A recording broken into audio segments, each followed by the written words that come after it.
Hi guys. ये video मैं इसलिए बना रहा हूँ क्योंकि जनरली जो पहली बार प्रिपरेशन करने के लिए जो बच्चा आता है, जिसको लगता है कि मुझे एनडीए क्लियर करना है, सीडीएस क्लियर करना है, एफकेटा कोई भी exam let's X Y Z India में क्लियर करना है, ठीक है। तो खुद का पहले तो सोचता है कि मैं खुद से कर लूँगा, ठीक है। ऐसी बात है, गलत उसमें कुछ भी नहीं है, खुद से आप करिए, कोई आपको रोक नहीं रहा है। लेकिन गलतियाँ क्या करता है, ये पता तो होना चाहिए कि हम गलतियाँ कर क्या रहे हैं और हो क्यों रही। पहली बात, एक सबसे बड़ी टेंडेंसी है, सबसे बेकार टेंडेंसी है हमारी, कि बस कलेक्ट करो कलेक्ट करो कलेक्ट करो। फ्रेंड्स ने बोला, अरे यार तू लक्ष्मीकांत पढ़ रहा है, मेरे पास तो कुछ और किताब है। 11वीं 12वीं की किताब पढ़ी कि नहीं पढ़ी, ठीक है, तुम्हारे पास लक्ष्मीकांत पढ़ी है, तो बोल रहे नहीं यार पहले 11वीं 12वीं पढ़ लेते हैं क्योंकि तो आपके दोस्त ने बोला है। फिर हिस्ट्री के लिए, अरे यार लूसेंट पढ़ी क्या, ठीक है, लूसेंट नहीं तो कोई और पढ़ी क्या। तो इस तरह क्या होता है, आपके पास एक टाइम पे किताबों का भंडार हो जाता है, फिर अपना बुक कलेक्टर बन जाते हैं। कुछ लोग डिस्ट्रिक्ट कलेक्टर बनना चाहते हैं लेकिन फिर वो बुक कलेक्टर बन जाते हैं, फिर उनका सिर्फ ज्ञान बहुत होता है लेकिन एग्जाम एक भी नहीं होता, ठीक है। फिर मतलब ये बता रहा हूँ उनके लिए जो बहुत बुक कलेक्ट करते हैं। स्टार्टिंग में आप देखोगे जो भी एस्पिरेंटों का दिखाएगा, देख यार ये बुक ऑर्डर कर दी, वो बुक ऑर्डर कर दी, उसके घर में स्टार्टिंग के 1 हफ्ते 2 हफ्ते तो सिर्फ बुक आ रही होती हैं, ठीक है, सिर्फ बुक आ रही हैं, पढ़ा नहीं जा रहा। मतलब एक किताब अभी रखी है, अभी उसको हाथ भी नहीं लगाया, लेकिन जब दूसरी आ चुकी है और नई किताब आती है तो बहुत फैसिनेट होता है यार, खुशबू अच्छी आती है ना, देखने को लगता है इसमें क्या है, इसमें से 1 क्वेश्चन आया था, उसमें से 2 क्वेश्चन आया था। देखो, पहली चीज़ आपको मैं बोलूँगा, आराम से बैठो, इत्मीनान से बैठो, हफ्ता भर लो, भाई 10 दिन लो, पहले शॉर्ट लिस्ट करो।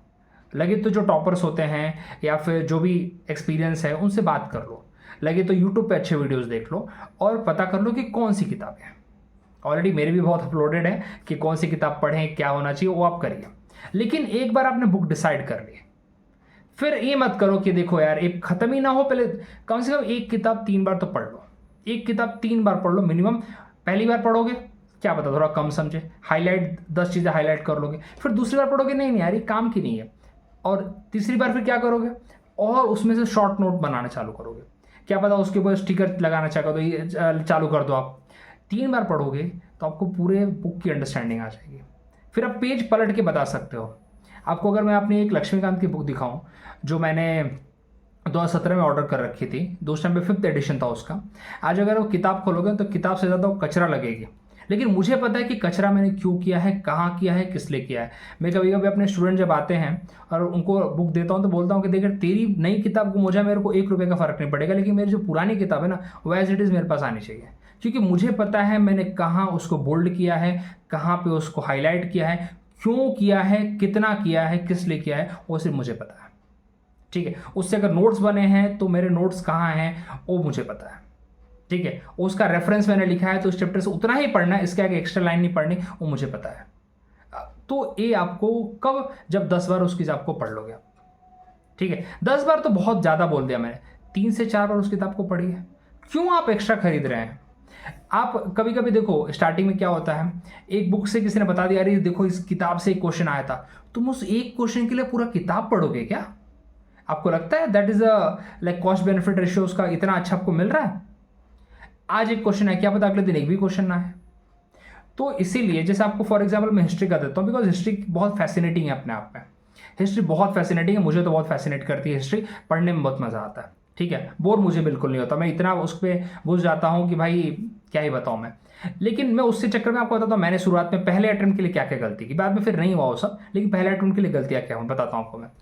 हिस्ट्री की किताब पहले क्लास 6, 7, 8 की पढ़ ली, मज़ा आ गया।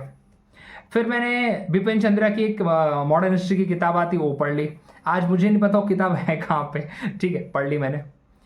मैंने रिवाइज कुछ नहीं किया, फिर मैंने नोट्स भी बना लिए वीडियो देख के, रिवाइज अब तो कुछ नहीं किया। फिर उसके बाद NIOS की किताब आती है मॉडर्न हिस्ट्री की या फिर इवन मेडिवल एंशिएंट, तीनों तीनों पढ़ ली, रिवाइज अब तो कुछ नहीं किया। और उसके बाद याद आया अरे यार क्लास 12th की तो किताब ली ही नहीं मैंने, वो भी ले ली। समझ लो कितनी किताब सिर्फ हिस्ट्री के लिए पढ़ ली। अब क्या मुझे पूरा रिटेन है, मुझे कुछ भी रिटेन, क्या पता कुछ कुछ रिटेन पढ़ते पढ़ते जरूर हो जाता है रिटेन, लेकिन क्या मैं किसी किताब को रिवाइज कर पा रहा हूँ, मैं किसी किताब। तो ऑल्दो हिस्ट्री में एक अंडरस्टैंडिंग तो मिली कि कहाँ कहाँ क्या क्या है, लेकिन रिटेन है क्या नहीं है। तो इसलिए आज मुझसे कोई पूछता है हिस्ट्री के लिए क्या पढ़ा, तो मैं बोलता हूँ बहुत लिमिट करिए अपने आप को, ज़्यादा मत पढ़िए, ठीक है। अदरवाइज आप पुरानी NCERT भी पढ़ेंगे, नई NCERT भी पढ़ेंगे, एक बार उतना जितना आपने पढ़ा है उसको दिमाग में यहाँ पे भरिए तो सही। एक मेरा तरीका है, मैं आपको बताना चाहता हूँ, मैं जो आप लोग साथ से रिवीजन के लिए करते हैं कि नहीं करते हैं, वो मैंने भी फर्स्ट अटेम्प्ट के बाद शुरू किया। लेकिन मतलब पहला अटेम्प्ट देखो, पहला अटेम्प्ट एक्सपेरिमेंट होता है, क्या पता होता है, हो जाए क्लियर, नहीं हो जाए वो ऊपर वाला जाना है, ठीक है। लेकिन दूसरा अटेम्प्ट से मैंने क्या करना चालू किया, जो मैं पढ़ता था उसको एक्टिव रिकॉल करना चालू किया। एक्टिव रिकॉल मतलब सिंपल सी बात है, जो मैंने पढ़ा है क्या मैं उतना लिख सकता हूँ क्या बिना देखे, एक कोरा पेज पे, बोलते हैं कोरा कागज लो, ठीक है, रफ पेज लो, उस पर लिखना चालू करो। अगर मैंने अटॉर्नी जनरल के बारे में पढ़ा है तो क्या उस अटॉर्नी जनरल के बारे में, आर्टिकल 76 के बारे में जो मैंने डिटेल पढ़ा है, क्या एज इट इज तो नहीं, अपने हिसाब से अपने शब्दों में क्या मैं लिख सकता हूं? अगर मैं नहीं लिख सकता, इसका मतलब मुझे वापस पढ़ने की जरूरत है, क्योंकि ये होता है एक्टिव रिकॉल। और एक दिन आएगा जब जितनी कॉन्स्टिट्यूशनल बॉडी है, मैं किताब बंद करूं और उसको लिखना चालू करूं। क्या मैं इतना आता है मेरे को, इसका मतलब मुझे दिमाग में है, अदरवाइज मुझे वापस पढ़ने की जरूरत है। अगर इस तरह से आप रेगुलर एक्टिव रिकॉल करते हैं, एक बेस्ट तरीका होता है आपको क्या बोलते हैं, रिवीजन का। रिवीजन ये नहीं होता कि वापस से वही किताब खोल के पढ़िए, एग्री पढ़िए, लेकिन उसमें फिर हाईलाइट करिए, फिर उसमें से नोट्स बनाइए, उसके इंपॉर्टेंट क्रक्स को लिखिए। जब ये सब करेंगे फिर एक्टिव रिकॉल करिए। जब एक किताब के साथ अभी 2-3 बार कर लेंगे ना, तो देखिए आपका मतलब फिर अगली किताब भी पढ़ेंगे तो आपको लगेगा ये तो ऐसे रेफरेंस है, इसका ऐसे रेफरेंस, फिर you can able to connect. फिर पेपर आपको हलवा लगेगा, नहीं तो पेपर में आपने सुना होगा, वर्ड्स आपके फेमिलियर होंगे, कानों में गूंजेंगे, लेकिन आप फिर अटेम्प्ट नहीं कर पाएंगे। इसलिए फर्स्ट ऑफ ऑल पहली चीज़, लिमिट करिए अपनी चीज़ों को, लिमिट करिए। दूसरी चीज़, एक्टिव रिकॉल करिए उन्हीं चीज़ों का। वो हो जाने के बाद तीसरी गलती जो हम नहीं करते, इतना करने के बाद हमें लगता है कि पीआईक्यू करने की ज़रूरत है। पीआईक्यू नहीं करोगे तो क्या करोगे भैया? मैं तो उल्टा रिवर्स करता था, पीआईक्यू भी साथ में करता हूँ, लेकिन पहले अटेम्प्ट में बोलूँगा कि पहले ये सब कर लो, फिर पीआईक्यू पे नज़र डालो, ठीक है। या जो टॉपिक कर लेते हो उस टॉपिक के रेफरेंस पीआईक्यू निकालो। अब तो आपके पास चैट जीपीटी है, you can also make the question also, ठीक है। चैट जीपीटी बोला भैया ये टॉपिक है, just make a question on that, वो चैट जीपीटी तुमको क्वेश्चन बना के देगा, ठीक है। फिर तुम उसको सॉल्व करो। उसको बोला मेक टफर क्वेश्चन, वो टफर क्वेश्चन बना के देगा, सॉल्व करो, ठीक है। लेकिन हाँ, उसके भरोसे पूरा नहीं रहने का, गलत आंसर भी देता है वो, ठीक है। वो गलत आंसर भी देता है, गलत ऑप्शन भी देता है, वो भी देखने का, ठीक है। फिर इसे समझ में आएगा, क्रॉस चेक करो उसको। जब तुम इतना करोगे एक टॉपिक के ऊपर, मैं बोलता हूँ टॉपिक कैसे नहीं बैठेगा यहाँ पे। हाँ, सिर्फ वैसे हाईलाइटर लेके बढ़े जा रहे, सब कुछ हाईलाइट किए जा रहा है, मज़ा नहीं है फिर उसमें, ठीक है। तो जो भी पहली बार जिनसे पेपर नहीं क्लियर होता हूँ उसके लिए बहुत क्लियर कट चीज़ें बोलता हूँ मैं। लिमिट करिए, आपकी 10 चीज़ें हैं, पहले 10 चीज़ खत्म करिए, फिर आगे बढ़िए। ज़्यादा दूसरों के इन्फ्लुएंस में मत आइए, अदरवाइज बहुत ज्ञान देने वाले लोग हैं, उनको आपको लगेगा ये यार यही बेस्ट है, वो बेस्ट है। बेस्ट के चक्कर में आप क्या पता आप खुद अपने आप में बेस्ट है उसको लूज़ कर देंगे। So it's a very simple advice, limit and limit. Active recall, timely recall, ऐसा नहीं कि भाई एक बार अभी पढ़ लिया, महीने भर बाद याद आ रहा, अरे यार एक्टिव रिकॉल करना, कैसे एक्टिव रिकॉल होगा? 3 दिन बाद कर लो, 4 दिन बाद कर लो, हफ्ते भर बाद कर लो, जो पढ़ा है हफ्ते भर बाद उसका रिकॉल होना चाहिए।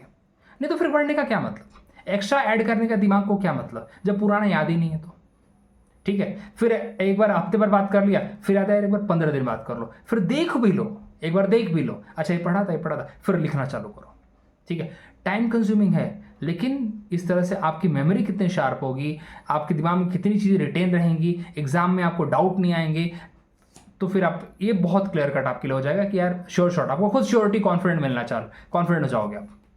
तो ये चीज़ करते रहिए, ये एडवाइस आपको दूंगा मैं हमेशा, ठीक है। और बुक लिस्ट की ऑलरेडी वीडियोस मैंने स्ट्रेटेजीज में बना के डाल रखे हैं, बुक लिस्ट कितनी होनी चाहिए, क्या होनी चाहिए, आप उसको देख लीजिए, आपको समझ में आ जाएगा। और बाकी तो मेरे कोर्सेज ऑलरेडी हैं, आप ज्वाइन करना चाहते हो उसको भी ज्वाइन कर सकते हैं, बाकी आपकी मर्जी, ठीक है। You can contact me. चलो मिलते हैं, थैंक्स, ऑल द बेस्ट अगर आप एग्जाम की प्रिपरेशन कर रहे हैं तो, and good night, thank you very much.